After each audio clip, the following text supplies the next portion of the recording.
पहला सवाल, कौन सी औरत घर में हो तो घर वालों की कोई भी दुआ कबूल नहीं होती?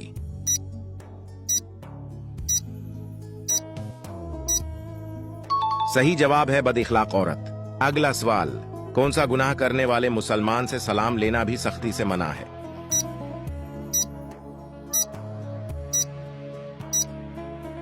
सही जवाब है सोत खाने वाला। अगला सवाल, वो कौन सा जानवर है जिसका गोश्त खाने से वजू टूट जाता है?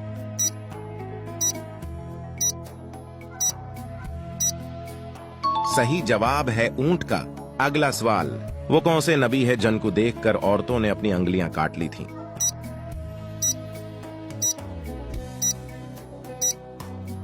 सही जवाब है हजरत यूसुफ अलैहिस्सलाम। अगला सवाल, वो कौन से नबी है जिनको देखकर पत्थरों ने भी कलमा पढ़ लिया था?